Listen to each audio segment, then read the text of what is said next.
Hey YouTube, this is Nashtaters. Welcome back to another episode of War of Divisions. So as promised, I decided that I'm going to go and try to see if I can defeat the brutal challenge for the Gouga and Saiga Part 2, farming for the killer bow.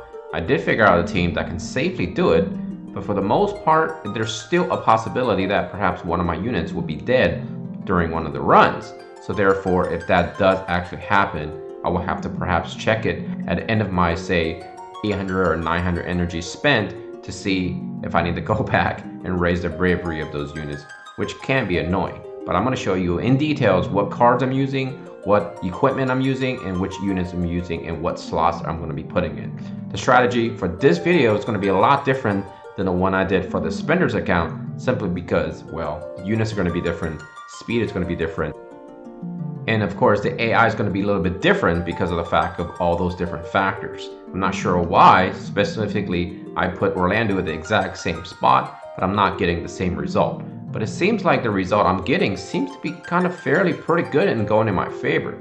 So let's go ahead and take a deep dive into Conquering Brutal Challenge.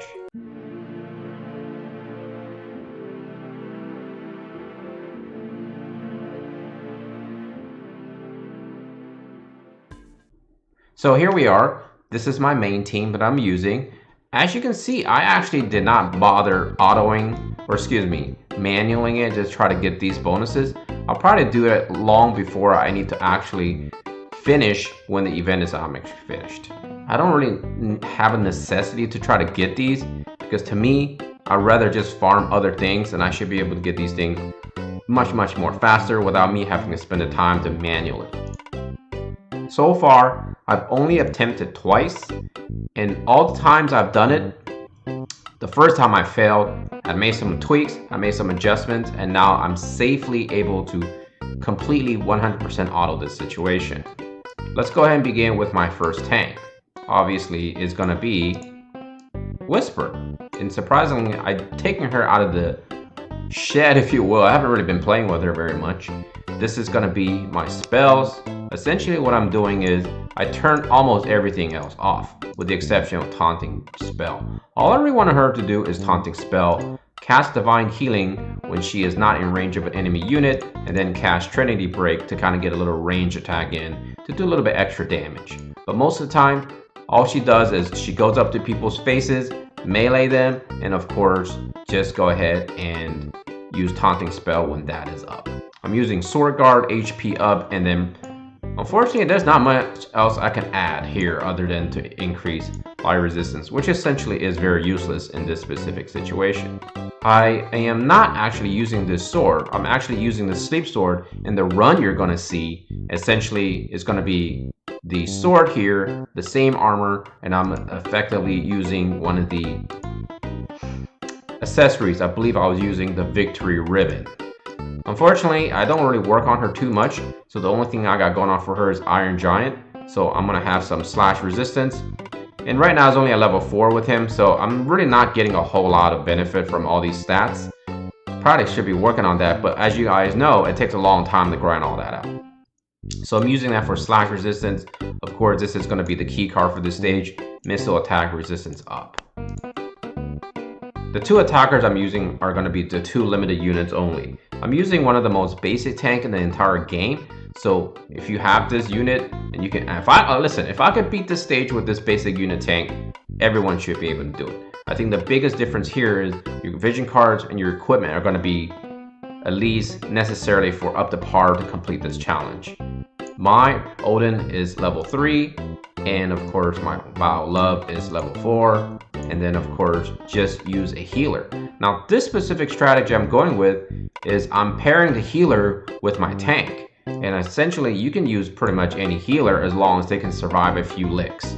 As you can see, I have about 3,700 hit points here with only a defense of 8. I wish I had a little bit more, but the other option is I can remove the weapon and perhaps bump it up a little bit more. But I feel like I really need to kind of boost up some of my magical heals to kind of make sure that she can kind of engage herself in this situation. Regenerator is going to be very key for her because she needs to be able to kind of take the hits and tick as much as she can after she takes a couple of hits.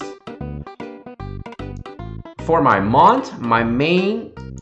Okay, by the way, I only have a Platinum 2, which I have not done much here. As you can see, I'm just kind of getting the bare minimum squeeze in there. I'm using a Sortilli J defense. And as you can see, his defense is solid 47, which is pretty good. He actually has not died at all. He survives all the hits that he takes. And obviously, in accessory, you just kind of boost whatever stats you can. I'm using the Red Skull from Marvel Universe. And I'm using it for missile resistance, of course. And of course, I'm using just as much HP and defense and absorbing damage as I could here. Essentially, I'm doing the same route. I've turned almost everything off with the exception of anything that can help him generate a lot of taunting blades. He doesn't really prioritize Sentinel very much. And I think he only used Divine Grace every so often. And I rarely see him use Immortal Spirit simply because if he's given opportunity to do a global buff, he would do that, prioritize more. Hopefully he can not really, well, so far he hasn't really needed Immortal Spirit. So I think Sentinel will probably be the best if you can trigger that. And of course, Divine Grace will be pretty sweet too. I can actually make some tweaks, but since I'm having such smooth runs, I'm not bothering with anything. In essence, I basically just turn everything off on his Lord because all I want him to do is tank. Also, if you notice, I do not use any weapons because he doesn't do enough damage as is. So basically, I just kind of put as much stuff I could to boost his defense. Now, in terms of attack, this is kind of crucial because you need units that should be able to one-shot either Ryu, Zazan, and of course, ultimately Niv. And if you can't, you have to at least be able to one-shot pretty much any of the units on the map, given the opportunity that your main damage dealer should be able to do that. And of course, once you watch my actual run, he doesn't go after Ryu. He decides to go after Zazan.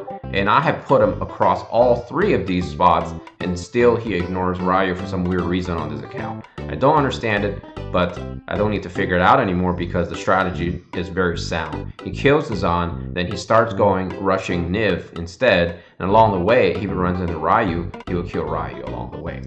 The second attacker, in my opinion, could be almost anything, as long as it's tanky enough to withstand anywhere from 3 to perhaps 4 consecutive hits. Ultimately, your goal is to try to build up as much slash resistance and missile resistance as possible. And as long as they can survive the hits, your healers should be able to kind of walk around and do whatever it takes to heal them. I think the best healer for this specific stage is going to be a Arithmetician, so as long as they can survive the hits. I unfortunately do not own any of those at a high level yet, so I decided to resort back to my Ayaka, which I still feel like is one of the better supporting units in this game. So hopefully this helps you guys out. Now the rest of the video is going to be just showing me the runs. Alright, just one run actually. And so far I haven't had any issues, been running it so far for the last few hours. No deaths, no game overs or any sort. So I hope you guys take this into consideration because I understand some of you guys are perhaps beginning players, mid-game players. You probably just don't have the power in terms of vision card and gear to do what I'm able to do. However, if you've been playing this game long enough, just realize you don't actually have to rely on any of the quote-unquote overpower units, and you still should be able to beat this specific stage. And good luck to you guys farming your killer bow. And of course, thank you for the support. I'll see you guys next time. Nashtaters, and find me out here. Peace.